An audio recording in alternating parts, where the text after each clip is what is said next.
আপনার ফোন হারিয়ে গেলে বা চুরি হয়ে গেলে সে ফোনটা আপনি খুঁজে পাবেন কীভাবে। জাস্ট আগে থেকে যদি আপনার ফোনে হিডেন একটা সেটিং যদি করে রাখেন, তাহলে আপনার ফোনটা বাই চান্স যদি কখনও কোথাও হারিয়ে যায় বা চুরি হয়ে যায়, তাহলে আপনি সে ফোনের লোকেশন ট্র্যাক করে আপনি দেখতে পারবেন যে আসলে ফোনটা কোথায় আছে বা কোন লোকেশন আছে। এর জন্য আপনার ফোনটা খুঁজে পেতে অনেকটা হেল্পফুল হবে। সো কীভাবে তাহলে এই সেটিংসটা করবেন, কোথায় পাবেন, চলুন আমি দেখে দিচ্ছি।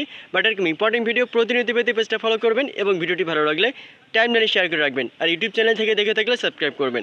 তো চলুন তাহলে মূল ভিডিওটি দেখে নেওয়া যাক। তো ফার্স্টে আপনার ফোনে যে সেটিংস আছে এটা জাস্ট আপনি ওপেন করবেন, তারপরে এখান থেকে খুঁজে বের করবেন যে গুগল নামের কোনো অপশন আছে কিনা।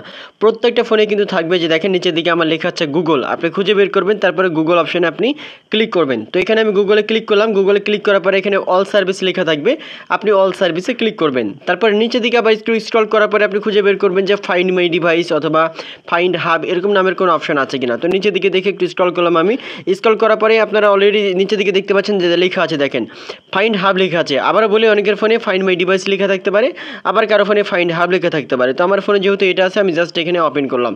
এই অপশন ওপেন করার পরে উপরের দিকে দেখতে পাচ্ছেন allow device to be located লেখা আছে, এটা কিন্তু অফ করা আছে, আপনি এটা জাস্ট অন করে দিবেন। তো এখান থেকে অন করে দিলাম। আপনার ফোনে যদি কোনো লক দেওয়া থাকে এখান থেকে আপনি আনলক করে দিবেন, তারপরে এটা অন হয়ে যাবে।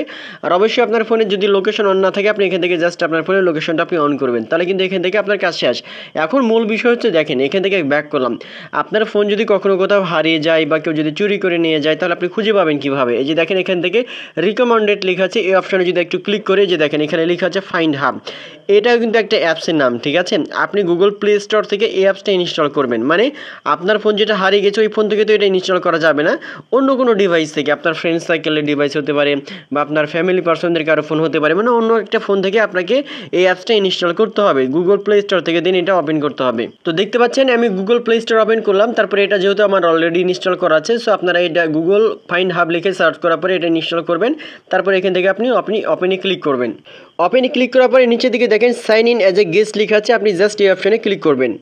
এই অপশানে ক্লিক করার পরে এবারে এখানে আপনাকে জিমেল দিতে হবে। আপনার যে ফোনটা হারিয়ে গেছে ওই ফোনে যে জিমেল লগ ইন করা আছে, ওই লগ ইন করা জিমেল এখানে আপনাকে দিতে হবে। এখান থেকে জাস্ট আমি একটা জিমেল অ্যাড্রেস আমি সাবমিট করে দেবো, যেহেতু আমার কপি করা আছে আমি জাস্ট পেস্ট করে দিলাম, তারপরে নেক্সট অপশানে আমি ক্লিক করলাম। তো আমার মতো করে সেম অপশানে কিন্তু আপনি এভাবে আসবেন, আসার পরে এভাবে জিমেল দিবেন। জিমেল দিয়ে এখানে সাবমিট করার পরে ওই জিমেলের যে পাসওয়ার্ড আছে পাসওয়ার্ডটা আপনাকে সাবমিট করতে হবে। তো এখান থেকে আমি পাসওয়ার্ড সাবমিট করে দিচ্ছি। তো এখান থেকে পাসওয়ার্ড দিয়ে দিলাম, তারপর নেক্সট অপশন রয়েছে, আমি জাস্ট এখান থেকে নেক্সটে ক্লিক করলাম। নেক্সটে ক্লিক করার পরে কিন্তু আপনার ম্যাজিকটা কিন্তু এখান থেকে দেখতে পাবেন। দেখেন এখান থেকে, যে দেখেন চলে আসছে, এখান থেকে আপনার যে ফোনটা হারিয়ে গেছে ওই ফোন কিন্তু এখান থেকে আপনি দেখতে পাবেন, মানে ওই ফোনের নাম দেওয়া থাকবে এখান থেকে, আর এখান থেকে কিন্তু লোকেশন দেওয়া থাকবে, ঠিক আছে। এই যে উপরের দিকে যে প্লাস আইকন রয়েছে, আপনি জাস্ট এখানে প্লাস আইকনে ক্লিক করবেন। তো এখান থেকে আমি প্লাস আইকনে ক্লিক করলাম, দেখতে পাচ্ছেন এখান থেকে প্লাস আইকনে ক্লিক করলে এটা কিন্তু জুম হবে, দেখেন এখান থেকে জুম হবে, এইটা কিন্তু আপনার ফোন কিন্তু দেখা যাবে, মানে কোন অ্যাড্রেসে আছে কোন লোকেশনে আছে আপনি গুগল ম্যাপে কিন্তু এখানে দেখতে পাবেন। এখান থেকে এই যে দেখেন এখান থেকে কোথায় আছে, কোথায় আপনার ফোনটা যদি কেউ নিয়ে অন্য কোথাও চলেও যায়, এখান থেকে আপনি দেখতে পাবেন যে কোন লোকেশন আছে বা কোন রাস্তায় আছে বা কোন ডিভাইসের সাথে আছে, A to Z সব কিছু আপনি কিন্তু এখান থেকে জুম করে কিন্তু আপনি দেখতে পাবেন, ঠিক আছে। আর এখান থেকে আপনার ওই ফোনটা দেখাবে। সো আশা করি আপনারা বুঝতে পারছেন, এভাবে খুব সহজে কিন্তু আপনার ফোন হারানো ফোন বা আপনার চুরি হয়ে যাওয়া ফোন আপনি কিন্তু লোকেশন ট্র্যাক করে আপনি খুঁজে পেতে অনেকটা আপনার জন্য হেল্পফুল হবে। সো একটি ইম্পর্টেন্ট ভিডিও প্রতিনিয়ত পেতে এই পেজটা ফলো করবেন এবং ইউটিউব চ্যানেল থেকে দেখে থাকলে সাবস্ক্রাইব করবেন। আর ভিডিওটি ভালো লাগলে টাইমলাইনে শেয়ার করে অন্যকে দেখার সুযোগ করে দেবেন। ধন্যবাদ।